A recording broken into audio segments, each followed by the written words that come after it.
नमस्कार, स्वागत है आप सभी का हमारे इस विशेष कार्यक्रम में।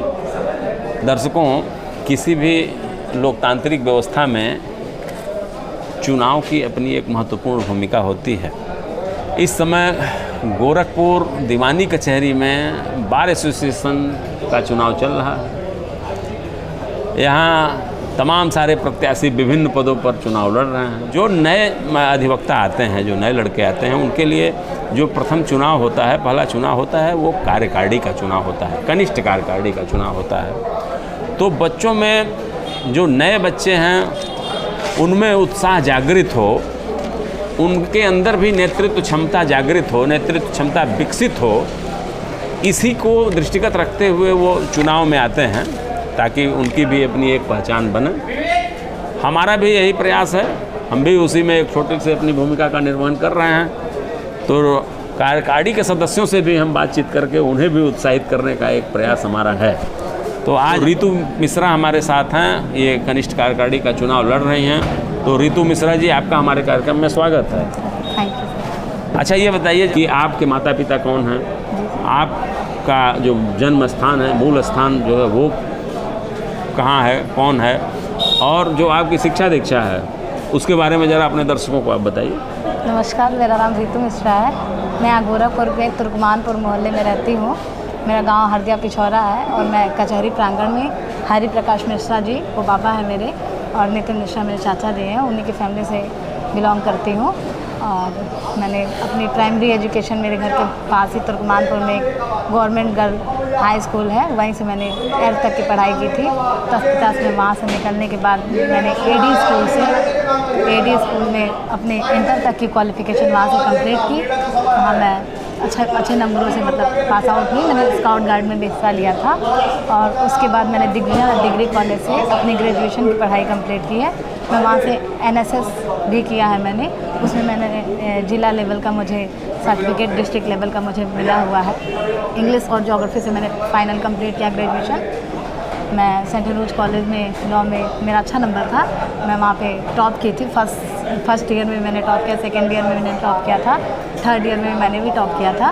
अच्छा। ग्रेजुएशन डिग्री में भी मैं टॉपर रही हूँ। अच्छा। उस समय में मुख्यमंत्री आदित्यनाथ जी और अवैधनाथ जी जिंदा थे, वो आए थे, उसमें मुझे अवार्ड मिला था। सुप्रीम कोर्ट दिल्ली में भी गई थी। अच्छा। मैंने वहाँ भी 1 महीना प्रैक्टिस किया है 30,000 में, द्वारिका में। फिर वहाँ से जो मेरे सीनियर सर थे वो बोले कि आप यूपी की हैं, तो क्यों ना आप मेरा यूपी का काम दे दीजिए। तो वहाँ से सीतापुर कोर्ट है, वो मुझे वहाँ पे भेजते थे। तो फिर मुझे लगा कि थोड़ा स्ट्रगल ज़्यादा हो जा रहा है, मेरी एकेडमिक बिल्कुल नहीं हो पाती, सिर्फ मैं पढ़ाई नहीं कर पाती जीरो के बराबर, सिर्फ मैं प्रैक्टिस ही कर रही थी। वहाँ पे लुड़की से मैंने LLM कंप्लीट किया था, उत्तराखंड टेक्निकल यूनिवर्सिटी से। उसके बाद मैं आ गई गोरखपुर। फिर मैंने हरी साई लॉ कॉलेज में इंटरव्यू दिया, वहाँ पे मतलब मेरा सिलेक्शन हुआ। फिर मैं वहाँ पे कॉन्स्टिट्यूशन और इंटरनेशनल लॉ फर्स्ट सेमेस्टर को मैं पढ़ाती थी, 2 सब्जेक्ट। उसके बाद फिर वहाँ से वो बच्चे फर्स्ट सेमेस्टर में अच्छे नंबरों से पास हुए, बच्चे मुझे बहुत प्यार दिए वहाँ के बच्चे। वो हमारे इलेक्शन में भी हमारे सारे बच्चे आते हैं। उसके बाद फिर मैं वहाँ से निकलने के बाद मेरे PD लॉ कॉलेज है, वहाँ पे रमेश सर हैं वहाँ के प्रिंसिपल, वहाँ भी मैंने किया। प्रतिभा का प्रदर्शन करने के लिए आप चुनाव लड़ रही हैं, या आप नेतृत्व क्षमता विकसित करने के लिए, लीडरशिप आपके अंदर डेवलप हो? सर, लीडरशिप डेवलप हो, और जो यहाँ पे आने के बाद जो भी अधिवक्ताओं की समस्या है सर, मुझे लगा कि मतलब मैं जानती हूँ जो भी, तो अपने मंत्री अध्यक्ष के माध्यम से अपने कार्यकारिणी में वो प्रस्ताव रख करके मैं उसका समाधान करवा सकती हूँ। जैसे कि मान लीजिए यहाँ पे लाइब्रेरी एक होना चाहिए बच्चों के। जो नए अधिवक्ता है मेरे एज के जो आते हैं हम लोग के, उन लोग के लिए क्या है कि प्रायोरिटी तो एकदम नहीं रहता है कि हम लोग को एकदम प्रैक्टिस ही करनी है। तो हम लोग थोड़े टाइम प्रैक्टिस करने के बाद बाहर की तरफ से इतनी सुविधा मिले कि एक कोचिंग प्रोवाइड की जाए और एक लाइब्रेरी हो। जब हम लोग के पास कोई काम नहीं तो हम लोग जाके वहाँ पे चैन से बहुत सुंदर, बहुत सुंदर, बड़ी अच्छी कार्य योजना है आपकी जो है नए अधिवक्ताओं के लिए। हाँ, अगर मैं आपसे ये कहूँ कि जरा सा आप अगर कुछ अपने प्रतिभा का प्रदर्शन करें।